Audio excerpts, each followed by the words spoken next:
खूबसूरत घनी वादियों में 3000 मीटर से अधिक की ऊंचाई पर स्थित यह स्थल धर्म और पर्यटन की अपनी मौजूदगी दर्ज कराता है। यह है सिद्धदेव का मंदिर। यहाँ एक नहीं बल्कि दो सिद्ध मंदिर हैं, वह भी आमने सामने। ओखलकांडा से दूर नैनीताल का एक दूरस्थ इलाका, जहाँ से तराई और हिमालय को एक साथ देखा जा सकता है, जो शायद उत्तराखंड में कहीं और हो। आज भी यह स्थल लोगों की पहुंच से दूर है। यहाँ से ऊपर पानी नहीं है, यहाँ ऊंचाई पर जाना है वहाँ पानी की कोई व्यवस्था नहीं है, तो इसलिए पानी यहाँ से ले जा रहे हैं।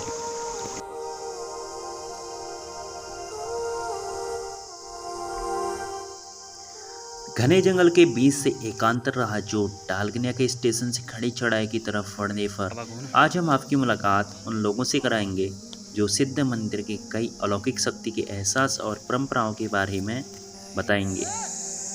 लोगों का कहना है कि मंदिर के आसपास कई शिकारी शिकार करने जाते हैं, लेकिन वहां पर उन जंगली जानवरों की रक्षा स्वयं सिद्धदेव करते हैं। आप ही सुनिए। और बड़े बड़े शिकारी वहाँ पर जाते हैं, कई बार उनकी बंदूकें फेल हो गई, वहाँ पर आज तक शिकार मरा ही नहीं है। नहीं इस तरह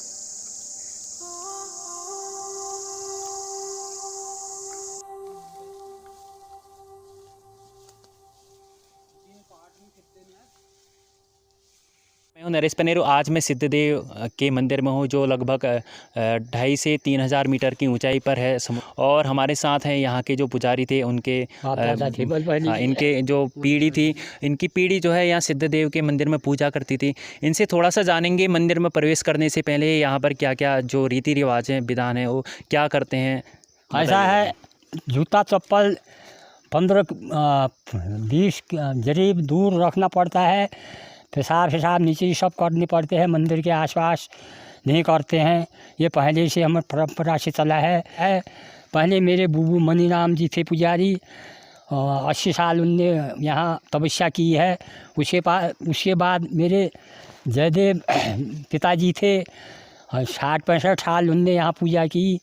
उसके बाद मेरे बड़े भाई परमानंद थे यहाँ।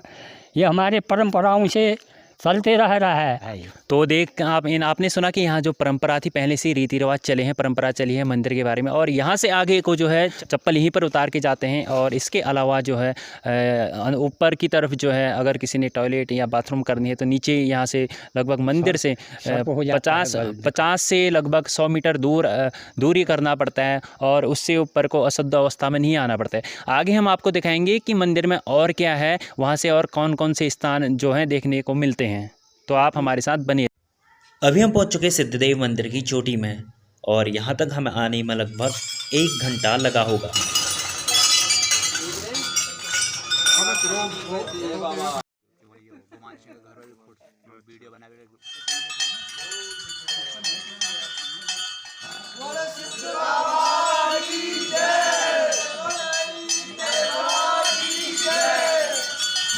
अभी मंदिर में पूजा हो रही है। मंदिर में आए पंडित जी ने हमें बताया कि यहाँ अन्न का भोग नहीं लगता है।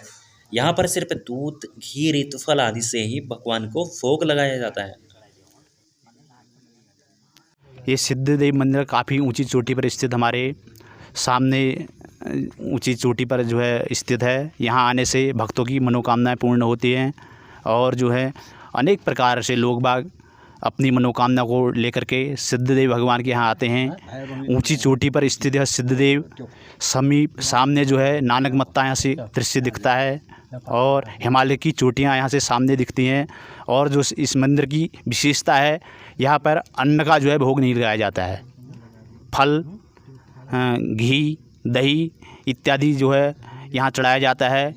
और भगवान जो है सिद्धदेव जो है हर भक्त की मनोकामना पूर्ण करे। जो मनोकामना के निमित्त यहाँ पर आता है, दूर दूर से लोग अपनी मनोकामना को लेकर के यहाँ आते हैं। सिद्धदेव उनकी मनोकामना पूर्ण करते हैं।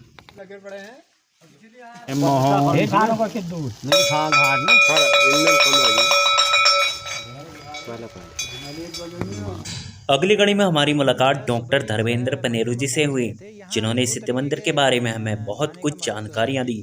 आइए जानते हैं इन्हीं से। दो तरीके से ये हमारे बहुत पौराणिक मंदिर है, सिद्धदेव मंदिर है। सिद्धदेव जो है शिव के ही एक स्वरूप माने जाते हैं और प्राचीन समय से, पुराने समय से जब यहाँ ग्रामीण अर्थव्यवस्था पशुओं पर आधारित होती थी, तो ये पशुओं पर आधारित होने के कारण ये है देवता पशुओं के लिए यहाँ पर एक प्रकार से ग्वाले का काम भी करते थे और यहाँ पर बहुत बड़े नियम थे और वो नियम खैर अभी भी उनका पालन होता है। और मेरी जानकारी में मैंने यहाँ पर आसपास जितने भी मंदिर गए हैं, पहला ऐसा मंदिर है जहाँ पर किसी भी रूप में जो है अन्न वहाँ नहीं जाता है, अन्न किसी भी रूप में वहाँ नहीं जाता है। पहले जो है जो हमारे बुज़ुर्ग लोग यहाँ जंगलों में, पूरे जंगल में अपना एक आशियाना बना करके गायों को, भैंसों को यहीं रखते थे, तो सिद्धदेव के नाम पर जो है रात्रि के दूध में हाथ नहीं लगाया जाता था और सप्ताह में 2 दिन सुबह के दूध में भी हाथ नहीं लगाया जाता था। वो सिद्धदेव के लिए ही वह पूजा पाठ के हिसाब से रखा जाता था। और ये भी अभी भी देखा जाता है, पहले भी ये होता था, पहले तो बहुत होता था कि अगर सिद्ध के जो नियम कानून थे वहाँ पर महिलाओं का जाना वर्जित है, वहाँ पर अन्न का जाना वर्जित है, वहाँ पर किसी प्रकार से जो है अशुद्धियाँ नहीं होनी हैं, यानी कि नहा धो करके बहुत बेहतरीन तरीके से, अगर उन चीज़ों का उल्लंघन वहाँ पर होता था तो जो है सिद्धदेव उसको तत्काल दंडित करते थे। और दंड की उनकी अपनी एक अनोखी वो थी कि उन्होंने किस तरीके का जो है वहाँ पर अनाचार किया है, उस हिसाब से सिद्धदेव दंड को निर्धारित करते थे। कभी शेर के दर्शन करा देते थे, उतना ही डराने के लिए पर्याप्त हो जाता था। कहीं कुछ ज़्यादा गलतियाँ हैं तो गाय भैंसों के रूप में कुछ नुकसान हो जाता था, कुछ व्यक्तियों को भी थोड़ा बहुत नुकसान हो जाता था, इस तरीके के। और जब हाँ अभी वहाँ गए, बहुत बढ़िया जो है 2 घंटे से वहाँ पर पूजा चली और जो है वहाँ पर फल फ्रूट इस चीज़ का ही भोग लगा, इस चीज़ का ही जो है वहाँ पर घी के ज्वालाएँ वहाँ पर जो है दी गई और फल फ्रूट को ही जो है वहाँ चढ़ाया गया। दूसरा, पर्यटन की दृष्टि से इतना बढ़िया स्थान है, जितना वहाँ से हिमालय दिखाई देता है उतना ही वहाँ से तराई के हिसाब भी दिखाई देती है। अगर यहाँ पर रात्रि में अगर आया जाए तो पूरा प्लेन्स का इलाका भी जो है वहाँ पर दिखाई देता है। तो दोनों हिसाब से धार्मिक पर्यटन और अन्य पर्यटन, यानी कि, लेकिन अन्य पर्यटन में एक चीज़ इस मंदिर में बहुत ध्यान रखने वाली बात है, शुद्धता। यदि आप केवल पर्यटन के हिसाब से आएंगे और मौज मस्ती के हिसाब से आएंगे तो निश्चित रूप से सिद्धदेव आज भी इतने बलिष्ठ यहाँ पर हैं कि उसका कुछ न कुछ नुकसान हो सकता है। इसलिए जो सिर्फ पर्यटन करने आते हैं उनसे मैं जो इतना अनुरोध ज़रूर करना चाहूँगा कि वो धार्मिक दृष्टिकोण को ज़रूर मतलब दिमाग में रखें, नहीं तो जो है केवल पर्यटन या कोई अशुद्धि करने से यहाँ पर नुकसान भी हो सकता है। धन्यवाद। हमारे साथ यहाँ पर सिद्धदेव के सेवक हैं जो निरंतर यहाँ पर पूजा अर्चना में लगे रहते हैं, कोई भी त्यौहार हो। इनसे जानेंगे कि खासकर जब त्यौहार होते हैं किस प्रकार से पूजा की जाती है और क्या कोई यहाँ पर ऐसा चमत्कार हुआ है त्योहारों में, जैसे कोई नियम के विरुद्ध यहाँ पर आता है, तो थोड़ा सा बताइए। हम और कोई महिला नहीं आती है यहाँ, चला हो जाती है, चला होने से, और कोई बड़ी शादीशुदी वाले कोई महिलाओं नहीं आती हैं यहाँ, और बच्चे आते हैं, मर्द आते हैं, बहुत ढंग से इसके चाला हो जाते हैं, शेर बाघ देखने में आ जाते हैं और विकटड़ हो जाता है, बहुत परेशानी घर में वो देखने में आ जाते हैं। देव हैं, खासकर किस चीज़ के लिए पूजे जाते हैं यहाँ पर? ये रक्षक हुए, सबके रक्षक हुए, फल लगे और पूज दिया, कोई अन्न नहीं, भोग नहीं लगता है, पूरा फल ही बढ़ता है यहाँ। ये हमारे गांव के बूढ़ा जो भावना से आएगा बेड़ा पार भी कर देता है। यहाँ पर कई ऐसे जो चढ़ावे में हैं, काफ़ी सारे चढ़ावे ऐसे नहीं चढ़ते हैं, जैसे मीठा प्रसाद हो गया, इसके अलावा और यहाँ पर जैसे घी के जो यहाँ पर यहाँ की स्थानीय भाषा में कहते हैं कि ज्वाले जब भोग लगाते हैं तो वो चढ़ता है। इसके अलावा फल फ्रूट चलता है, ऋतु फल चढ़ते हैं। तो यहाँ की महिमा कुछ अलग है और जो यहाँ जिस भावना से आता है उसकी मनोकामना पूरी होती है। सिद्धदेव के जो धाम है यहाँ पर पहुँचा हूँ, लगभग 2,500 से 3,000 मीटर की ऊंचाई पर है। मेरी उस तरफ आप देखेंगे तो हिमालय की चोटी दिखती है और इस तरफ जो है मैदानी इलाका यानी नानकमत्ता दिखता है, जो नानकमत्ता का डैम।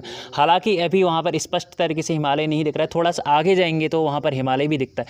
और आज की वीडियो में हमने जाना सिद्धदेव मंदिर के बारे में और यहाँ की कुछ विशेषताओं के बारे में भी। अगली वीडियो में फिर आपसे मुलाकात होगी किसी ऐसे ही धार्मिक स्थल पर। तब तक के लिए नमस्कार।